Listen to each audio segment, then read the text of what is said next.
वाजपेयी जी, आपको आवाज आ रही मेरी? एएस बहल जी, मैं आपसे पूछना चाहूंगी। बताएंगे मैम। मैं ये समझना चाह रही हूँ कि ये बात कही गई थी कि जब ये लैंड हो जाएंगे, क्योंकि मैं आगे की अब प्रक्रिया भी थोड़ा सा डिस्कस कर लेती हूँ कि ये जब लैंड हो जाएंगे तो जो इमीडिएट प्रायोरिटी होगी वो ये होगा कि जितने भी क्रू मेंबर्स हैं और साथ ही ग्राउंड क्रू मेंबर्स सभी को हेड्स डाउन कराया जाएगा। So I really want to understand heads down का मतलब क्या हुआ?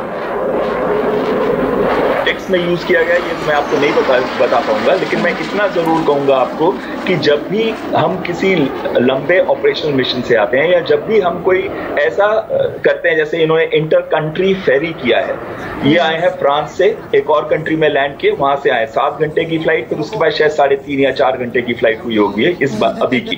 तो उसके बाद आके उनको एक रेस्ट एंड रिक्यूपरेशन करने आफ्टर, जब वो लैंड कर जाते हैं, जहाजों को पार्क करते हैं, जिस ब्लास्ट पेन पे आपको पहले बताया गया था कि वो ब्लास्ट पेन क्या चीज होती है और कहां पे उनको रखा जाता है, जहाजों को वो प्रोटेक्टेड पेन्स होते हैं, वहां पे उनको रख देते हैं ताकि दुश्मन का अगर सरप्राइज अटैक भी हो तो ये जहाज सेफ रहे। उसके बाद फिर जो पायलट और क्रू जो आए हैं और वो आगे after handing over the aircraft और साइन करने के बाद उनको रेस्ट एंड रिक्यूपरेशन का टाइम दिया जाता है ताकि वो रेस्ट एंड रिक्यूपरेट कर सके और फिर से जो नेक्स्ट है फ्यूचर का प्लानिंग उसको आगे ले जा सके। तो प्रॉब्ली जैसा आप समझा रहे हैं तो मेरे ख्याल से उसका मतलब यही होता होगा।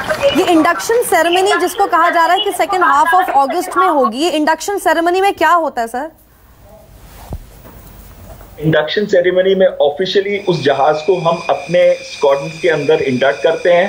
पहली चीज वो, उसमें पूजा जरूर होती है और पूजा में हमेशा पंडित भी होते हैं, मौलाना जी भी होते हैं और साथ ही में ज्ञानी जी भी होते हैं। तो ऐसे अलग अलग धर्म के लोग आके पूजा जरूर करते हैं। पूजा के बाद वो जहाज को इंडक्ट किया जाता है। परेड, नॉर्मली परेड भी की जाती है, एक अच्छी परेड होती है। उसका जो बेस कमांडर है वो सलूट लेता है, जो स्क्वाड्रन कमांडर है वो सलूट लेता है जब ये जहाज को इंडक्ट किया जाता है। और उसके बाद इंटरैक्शन होता है, मीडिया के साथ इंटरैक्शन होता है जहां पे आप जो क्वेश्चन पूछना चाहेंगे उनका भी आंसर किया जाता है। अच्छा, और ये जो खबरें आ रही थी कि 1 हफ्ते के अंदर लद्दाख में डिप्लॉय कर दिए जाएंगे राफेल, तो ये 1 हफ्ते का समय बहुत होता है इस काम के लिए? कि ये ऑफिशियली तो कहीं पे भी मैंने नहीं सुना कि 1 हफ्ते में करेंगे। सबसे पहले अब जो पायलट्स आए हैं कल से या परसों से, जब भी उनको लगेगा कि इनका अप्रोप्रिएट रेस्ट हो चुका है, इमीडिएटली इनको लगाएंगे एरिया फेमिलराइजेशन में, क्योंकि आते ही सीधा मिशन पे नहीं भेजते। जिस एरिया में इन्होंने ऑपरेट करना है उस पे भी फेमिलराइजेशन सॉर्टीज फ्लाई की जाती हैं। उसके ऊपर क्या ऑपरेशनल टैक्टिक्स आप इस्तेमाल करेंगे उनकी प्रैक्टिस की जाती है। ग्राउंड क्रू जो है वो ऑपरेशनल टर्न अराउंड, जो वेपन सिस्टम्स कितनी जल्दी लगा सकते हैं जब वो एक सॉर्टी के बाद आता है, उसकी प्रैक्टिस करते हैं। और साथ ही में दूसरे जहाज, क्योंकि कभी भी एक जहाज अकेले लड़ने नहीं जाता, उसके साथ जाएंगे मिराज 2000, उसके साथ जाएंगे MiG-29, उसके साथ जाएंगे सुखोई 30 MKI। तो वो जो इंटीग्रेटेड पैकेजेस हैं, जो एक तरीके से कम्युनिकेशन होता है जहाजों के बीच में और कैसे मिलजुल के वो लड़ते हैं, उसकी प्रैक्टिस की जाएगी। उसी के बाद ही उनको ऑपरेशंस के लिए इंडक्ट किया जाएगा। इसमें 2 से 3 हफ्ते मिनिमम लगेंगे। उसका एक सिलेबस इन्होंने जरूर बनाया होगा। तो जैसे आपने अभी कहा कि अभी पहले उनको प्रॉपर रेस्ट दिया जाएगा, और जितना आप देख रहे हैं कि इतना लंबा सफर तय करके सभी पायलट्स आ रहे हैं, तो एवरेज टाइम आपको क्या लगता है कि रेस्ट का दिया जाता है मैक्सिमम? मैंने 24/7 नाइट स्ट्राइक स्क्वाड्रन को कमांड किया था। हमारे को हम लोग रात को सोते थे और नेक्स्ट डे मिशन के लिए तैयार हो जाते थे, तो हमारे लिए 12 घंटे भी बहुत होते। ये देखिए, कुछ और भी तस्वीरें इस वक्त सामने आ रही हैं। अब ये पार्क किया जा रहा है और देखिए वाटर सैल्यूट भी दिया जा रहा है। जिन तस्वीरों के बारे में मैं उस वक्त भी जिक्र कर रही थी कि बहुत दिलचस्पी है देखने की कि आखिर वाटर सैल्यूट किस तरह से हो रहा है, और रक्षा विशेषज्ञ हमारे साथ जो तब जुड़े हुए थे उन्होंने उसको एक्सप्लेन भी किया था कि वो जो वाटर सैल्यूट होगा वो पूरी शेप एकदम इन्वर्टेड यू की लेगा, और उस वाटर सैल्यूट के बीच से एकदम जिस तरह से एक गेटवे क्रिएट कर दिया गया, उस तरह की तस्वीर उस वाटर सैल्यूट से सामने आ रही है। और उसके बिल्कुल ठीक बीच में से राफेल निकलता हुआ हमें आता हुआ दिखाई दिया। और ये देखिए वाटर सैल्यूट आपको एक बार फिर से हम दिखा रहे हैं। ये देखिए इन्वर्टेड वी की तरह दिखाई दे रहा है, इन्वर्टेड यू भी आप इसको कह सकते हैं। उसके बीच से राफेल निकल के आ रहे हैं और ये पूरा एक गेटवे तैयार कर दिया गया है वाटर सैल्यूट से वाटर की स्ट्रीम से, और उसके बीच में से जैसे राफेल निकल कर आ रहा है और फिर वो अभी थोड़ी देर में पार्क हो जाएगा। तो देखिए स्वागत किया जा रहा है, ये बिल्कुल स्वागत करने का तरीका है। एएस बैल जी हमारे साथ हैं। एएस बैल जी, आप थोड़ा डिस्क्राइब करना चाहेंगे वाटर सल्यूट को?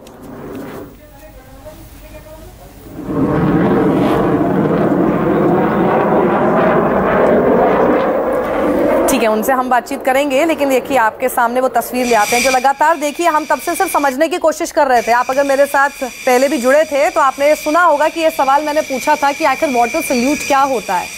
और वाटर सल्यूट उन्होंने बताया था कि जो वहाँ पर जो फायर कैनन्स होते हैं, फायर को एक्सटिंग्विश करने के लिए, कि अगर मान लीजिए ऐसी कभी भी स्थिति आ जाती है, आग लग जाती है, तो इनकी ही बदौलत, इनकी मदद से उस आग को बुझाने का काम किया जाता है और इसीलिए वहाँ पर ये खड़े हैं। और लेकिन इनकी मदद से आज जब वाटर सल्यूट जिसको कह रहे हैं, वो वाटर की स्ट्रीम, पानी की स्ट्रीम आप जो आते हुए देख रहे हैं, वो इस अंदाज में आ रही है कि बिल्कुल जब राफेल सामने से आ रहे हैं तो उनका स्वागत करते हुए दिखे। पानी बिल्कुल एक गेटवे बना रहा है। तो ये वहां पर क्यों तैनात होते हैं वो मैंने आपको बता दिया, लेकिन ऐसी स्थिति में जब आप वेलकम कर रहे हैं तब इनका इस्तेमाल किया जा रहा है स्वागत करने के लिए। और उसके ठीक बीच में से जैसे गेटवे हो, एक बिल्कुल बड़ा सा दरवाजा पानी की पूरी स्ट्रीम से देखिए आप, और इतनी देर तक जब तक सारे राफेल उसमें से गुजर के नहीं निकल गए तब तक वो पूरी पानी की स्ट्रीम उनको स्वागत करती रही। तो ये है वाटर सल्यूट, ये एक तरीका है अभिनंदन करने का राफेल को, जिसका इंतजार मैं ये नहीं कहूंगी कि कुछ पलों से था या कुछ दिनों से था, मुझे लगता है देश को इंतजार कई सालों से था, क्योंकि लगातार ये बताया जा रहा है कि कैसे राफेल का आना हमेशा अटकता रहा, कुछ ना कुछ अड़चन आई। पिछले साल आपने देखा था विवाद भी बहुत बढ़ा था, और लगातार उसके बाद से भी ये सवाल पूछे जा रहे थे कि आखिर राफेल कब आएगा। और उसके बाद जब हमने देखा, जब चीन के साथ या फिर पाकिस्तान के साथ जब सिचुएशंस और ज़्यादा बिगड़ी, पिछले साल भी जब बालाकोट एयर स्ट्राइक भी हुई थी, तब भी इस तरह की बातें आ रही थी कि अगर राफेल होता तो स्थिति और भी ज़्यादा अलग और हमारे पक्ष में होती।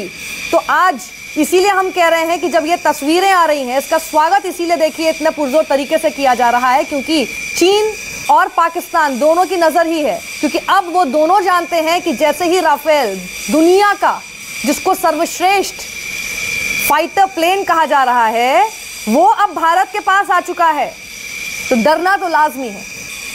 और यही है इसकी ताकत, यही है उसकी क्षमता, जो कि इस वक्त आप तस्वीरों में देख पा रहे हैं। अभिनंदन करना, स्वागत करना इस अंदाज में तो बनता है।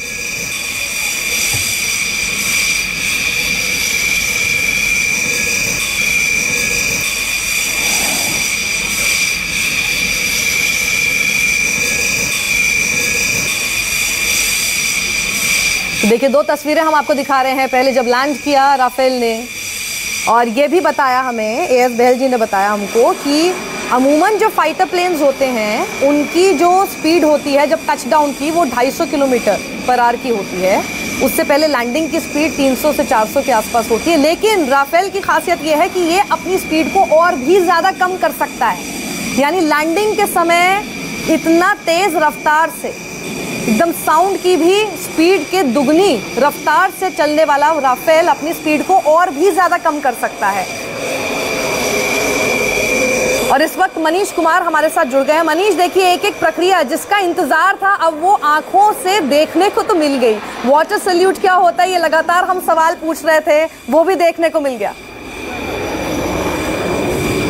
बिल्कुल साक्षी, और हम अपने दर्शकों को लगातार बता रहे थे दिन से ही, दोपहर से ही, कि जब भी राफेल लैंड करेगा अंबाला एयरबेस पे तो वाटर सैल्यूट के जरिए उसका स्वागत किया जाएगा। अमूमन हम देखते हैं साक्षी, फाइटर एयरक्राफ्ट, इससे पहले पिछले वर्ष में पठानकोट गया था तो वहाँ पे भी जो अपाची हेलीकॉप्टर्स आए थे तो उसका इसी तरीके से वाटर सैल्यूट के जरिए उसका स्वागत किया गया था। ये रिवाज है, चाहे वो फाइटर एयरक्राफ्ट हो या पैसेंजर एयरक्राफ्ट हो, चाहे वो बोइंग के विमान आए, चाहे एयरबेस की विमान आए, हमेशा जो है एक रिवाज होता है कि उसको वाटर सैल्यूट के जरिए इन जहाज़ों का स्वागत होता है। और वही आज अंबाला एयरबेस पे हुआ है। भारतीय वायुसेना के लिए एक बड़ा मोमेंट है। टचडाउन करते हुए जो विजुअल्स आए हैं, जिस तरीके से पूरे देश को एक नई ऊर्जा मिली होगी, वायुसेना को इससे एक नई ताकत मिली है। और जाहिर तौर पर हर किसी को आज की तस्वीर जो है, ये जो वीडियोज़ है, विजुअल्स हैं जो अपने दर्शकों को दिखा रहे हैं अपने चैनल के जरिए, वो हमेशा याद, उनके दिमागों में ये ताज़ा तरीन रहेगी। अब आगे क्या मनीष, आगे की प्रक्रिया क्या है? देखिए वहाँ पे वायुसेना प्रमुख हैं जो कमांडिंग ऑफिसर हरकिरत सिंह है, जो इस वो ग्रुप कैप्टन है, वो इसको लीड कर रहे थे, उनसे वो मुलाकात कर रहे हैं। उसके बाद तमाम अन्य जो पायलट्स हैं उनके साथ मुलाकात करेंगे। आपको बता दें कि ये पायलट्स अब अंबाला एयरबेस पे वहाँ पे रहेंगे ज़ाहिर तौर पर, और सपोर्ट स्टाफ भी वहाँ पे जो है वहाँ पे रहेगा। और फिलहाल माना जा रहा है कि वायुसेना जो है इसको तय करेगा कि क्या इसका सॉर्टी आगे के जो LAC LOC की तरफ किया जाएगा। आने वाले समय में इसकी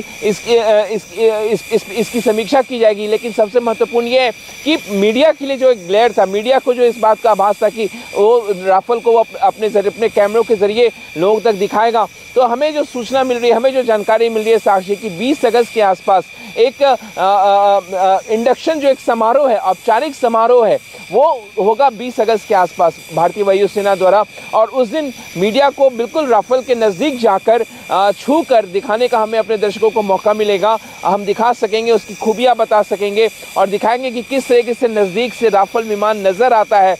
ये भी संभव है जो पायलट जिन्होंने ट्रेनिंग ली है, सपोर्ट स्टाफ, उनके साथ बातचीत, उनके अनुभव साझा करने का शायद मीडिया को मौका मिलेगा। तो ये 20 अगस्त के आसपास ये संभव है कि ये होगा। लेकिन आज का दिन जो है, आज 29 जुलाई बिल्कुल एक ऐतिहासिक तारीख है, क्योंकि आज टचडाउन हुआ है। मनीष, मैं सऊद आपके साथ जुड़ गया हूं, लेकिन मनीष, इन सब के बीच जो आप राफेल की तैनाती की बात की जा रही है कि लेह के एयरबेसों पर तैनाती की जा सकती है, चीनी सीमा से सटे हुए एयरबेसों पर तैनाती की जा सकती है, तो अगर 20 अगस्त तक ये सब कुछ फॉर्मल चीजें होंगी, तो क्या उससे पहले ये संभव है या फिर उसके बाद इस पर कोई डिसीजन होगा?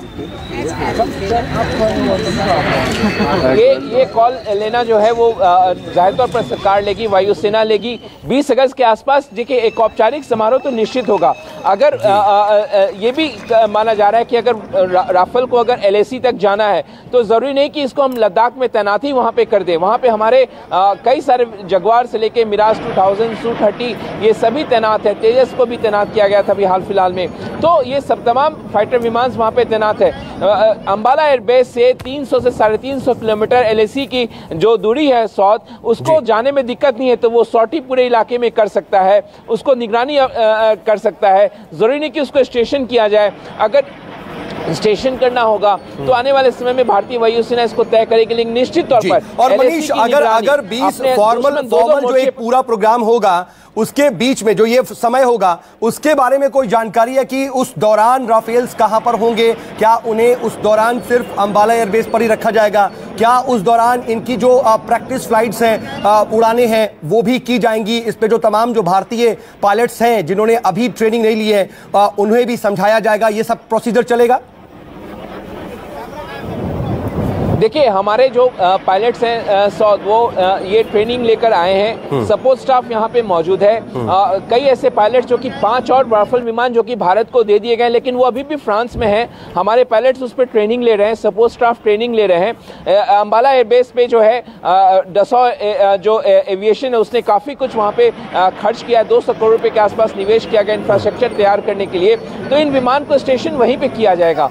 17वां स्क्वाड्रन जो है वो उसका हिस्सा होगा राफेल, जो कि अंबाला एयरबेस 17वां स्क्वाड्रन है। दूसरा जो स्क्वाड्रन होगा, क्योंकि टोटल 36 विमान आने हैं राफेल के, फिलहाल 5 आए सौद, तो पहले जो 18 होंगे वो अंबाला एयरबेस पे होगा। दूसरा जो है वो हाशिमोरा जो पश्चिम बंगाल में है, ईस्टर्न बॉर्डर चीन के नज़दीक, वो भी काफ़ी मायने रखता है, तो वहाँ पे उसको स्टेशन किया जाएगा। 2 स्क्वाड्रन जो है राफेल की तैनाती की जाएगी, जिसमें अंबाला एयरबेस पहला है, जहाँ पे आज 5 विमान आ चुके हैं। इस वर्ष तक हम उम्मीद कर रहे हैं सौद कि 10 से 12 राफेल विमान हमारे बेड़े में हो जाएंगे कुल मिलाकर, और अगले साल 2021 तक 36 के 36 राफेल विमान भारत को डिलीवर कर दिए जाएंगे। तो ये जो तमाम विमान आ जाए हैं वो अंबाला एयरबेस पे भी होंगे, क्योंकि उनके लिए सारा आधारभूत जो ढांचा उनको रखने का है वो अंबाला एयरबेस पे ही तैयार किया गया। ग्राउंड सपोर्ट सारा सिस्टम जो है अंबाला एयरबेस पर तैयार किया गया है, और उस वक्त के लैंडिंग की तस्वीरें भी हम इस वक्त अपने दर्शकों को दिखा रहे हैं। ये वाकई में अपने आप में अद्भुत पल हैं, और ये भारतीय वायुसेना के लिए ऐतिहासिक क्षण भी हैं। नमस्कार, मैं हूं मानक गुप्ता। अगर आपको हमारा ये वीडियो पसंद आया हो तो इसे लाइक और शेयर जरूर करें, और हां, हमें सब्सक्राइब और फॉलो करना ना भूलें। ताकि आप देश और दुनिया की कोई खबर मिस ना करें। तो जुड़े रहिए हमारे साथ और देखते रहिए न्यूज़ 24।